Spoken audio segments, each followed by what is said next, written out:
Depuis la révolution numérique et l'avènement des réseaux sociaux, un nouveau métier s'est invité dans l'univers de la mode. Influenceurs. D'où viennent-ils? Qui sont-ils? Que font-ils? Ils ne sont pas journalistes, mais prescripteurs. Courtisés par les marques, ils ne font preuve que de peu de sens critique. Ils agissent en parallèle des médias traditionnels et se taillent la part du lion des budgets publicitaires. Steves Unponu jouit aujourd'hui de 117 000 abonnés sur Instagram. Portrait d'une personnalité singulière. Je suis noir, je suis immigré, je suis enfant d'immigré, je suis handicapé. Steves, 35 ans, l'histoire d'un rêve brisé. Je suis né au Bénin dans une famille de 9 enfants. J'étais le 9e de cette famille. Je prenais les poupées de mes sœurs, je les habillais, j'enlevais tous les habits, je les rhabillais. Après, j'avais un talent, c'est que je savais très bien jouer au football. Et j'ai été repéré par un agent, donc du coup je suis venu en France à 14 ans, c'était au début pour faire un test. Je fais une belle journée de détection, mais je me blesse. En fait, on me décèle une maladie qui s'appelle HLA-B27. Steves souffre de spondylarthrite ankylosante. Les rhumatismes aigus touchent jambes et bassins. Il passe 2 années alité avant de se faire opérer par le même chirurgien que Ronaldo, le footballeur. J'ai de la chance d'avoir une famille qui est très soudée, une famille africaine. J'avais beaucoup d'espoir parce que à chaque fois mon père me dit en fait t'as 8 grands frères et sœurs qui marchent, qui n'ont pas de problème, donc voilà, mentalement tu devrais y arriver aussi. Mon père, il est dans le pétrole. Il a arrêté, il a pris sa retraite, il était dans la politique au Bénin. Mon père, en fait, c'est quelqu'un qui m'inspire énormément. Mon grand-père est pêcheur, mon père, il est parti avec 0 €. Il a marché pendant 2-3 jours pour arriver du Bopa, du sud du Bénin à Cotonou.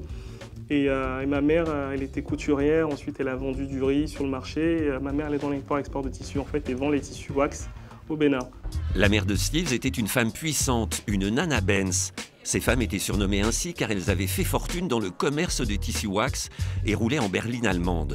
Influenceur mais également créateur de mode, Steves expose aujourd'hui une ligne de t-shirts à l'ACA, la foire parisienne dédiée aux arts d'Afrique et de sa diaspora. Dès qu'il a pu remarcher, ses parents l'ont aidé à suivre des études longues. Après un bac ES, il enchaîne un DUT en gestion d'entreprise, un bachelor à Cambridge, un master 2 en marketing du luxe. J'ai pu faire des stages dans le luxe, donc du coup chez Gucci. J'ai eu la chance de faire un stage de 6 mois du coup chez Saint Laurent. J'ai travaillé chez Cartier, chez Burberry. Et un jour j'ai eu la chance, je suis rentré chez Coach. Et c'était 5 années formidables dans le sens où petit à petit j'ai gravi les échelons. Chez Coach, je suis passé de superviseur à directeur commercial, donc c'était vraiment bien. Mais il ne fera pas carrière chez Coach, le maroquinier new-yorkais. 2 événements majeurs vont changer le cours de sa vie. Tout d'abord, il découvre Instagram et commence à poster des photos d'architecture. Ensuite, il tombe littéralement amoureux d'un chapeau qu'il ne quittera plus.